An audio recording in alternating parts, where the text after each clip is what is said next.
Bienvenue dans cette vidéo consacrée au passif. Alors le passif, qu'est-ce que c'est? Bien, c'est tout simplement le contraire d'actif. C'est-à-dire que le sujet ne fait pas l'action du verbe. Nous allons voir le passif au présent, au passé composé, à l'imparfait, au futur proche et enfin au futur simple. C'est parti. Ce que nous allons faire, c'est que nous allons prendre un exemple très simple. Le chat mange la souris. Donc ici, c'est ce qu'on appelle la voix active. Si j'analyse la phrase, eh bien, j'ai mon verbe mange qui est au présent, le chat qui est le sujet et enfin la souris qui est le COD, le complément d'objet direct. Pour pouvoir former la voix passive, je vais tout simplement prendre mon COD et je vais le mettre en tête de phrase, c'est-à-dire qu'il va devenir mon sujet. Ensuite, j'ai mon verbe. Alors, ce que je vais faire pour pouvoir former la voix passive, je vais utiliser le verbe être. Ici, mange est au présent. Donc, je vais conjuguer le verbe être au présent à la troisième personne du singulier, puisque la souris, c'est la troisième personne du singulier. Donc, être au présent à la troisième personne, c'est bien est. La souris est. Manger, ici, c'est notre verbe. Je vais mettre son participe passé. Passé composé de manger, c'est j'ai mangé.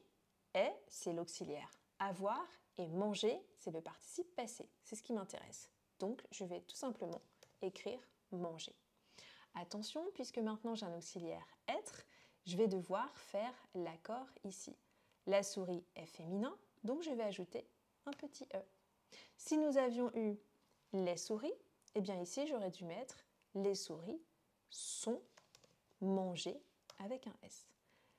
Je vais reprendre mon exemple initial. La souris est mangée. Je vais mettre ici, donc je vais prendre mon sujet initial et je vais l'ajouter après le verbe. Et ici, je vais juste ajouter, juste avant mon ancien sujet, donc avant le chat, je vais utiliser la préposition par. Et voilà, j'ai ma voix passive.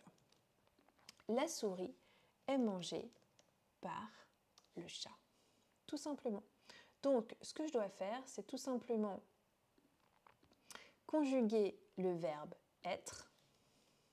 Ici, je vais conjuguer le verbe être au présent et je vais ajouter le participe passé du verbe. Donc, on va faire comme ça, être au présent plus le participe passé du verbe. Et je vais pouvoir former le passif. C'est la même chose avec le passé composé. Ici, le chat a mangé la souris. Nous avons toujours donc mon verbe a mangé, qui est donc le passé composé, mon sujet le chat et mon COD la souris. Donc ce que je vais faire, c'est que je vais faire la même chose. C'est-à-dire je vais prendre ici mon COD, la souris, et je vais conjuguer mon verbe être au passé composé. Passé composé, évidemment, de être, c'est a été. Donc je vais ajouter a été. Et ensuite, je vais prendre le participe passé de manger, a été mangé. La souris a été mangée par le chat, tout simplement. C'est la même chose avec l'imparfait. Le chat mangeait la souris. Parfait. Je vais prendre ma souris, je la mets en sujet et je conjugue le verbe être à l'imparfait. Être à l'imparfait, c'est bien était. La souris était mangée par le chat. Ah, là j'ai oublié le petit e, on ne l'oublie pas. La souris a été mangée avec un e parce que je fais l'accord. Et ici, la souris était mangée par le chat. Je fais aussi l'accord puisque j'ai l'auxiliaire être. C'est la même chose avec le futur proche. Le chat va manger la souris. Eh bien, je reprends le COD ici, la souris. Voilà. Tac. Et ensuite, je vais conjuguer le verbe être au futur proche. Être au futur proche, c'est bien sûr va être. La souris va être mangée par le chat.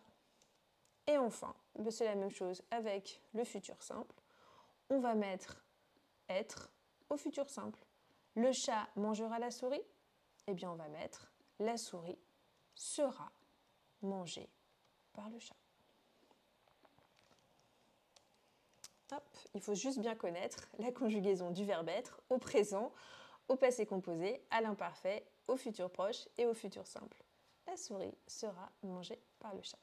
Alors, à quoi ça sert la voix passive? C'est surtout utilisé par les journalistes, puisque lorsque vous dites « le chat mange la souris », vous pensez tout de suite au chat. Donc on va surtout se concentrer sur le sujet du verbe, c'est-à-dire celui qui fait l'action, le chat. Par contre, dans la phrase « la souris est mangée par le chat », eh bien la première chose à laquelle vous pensez, c'est à la souris.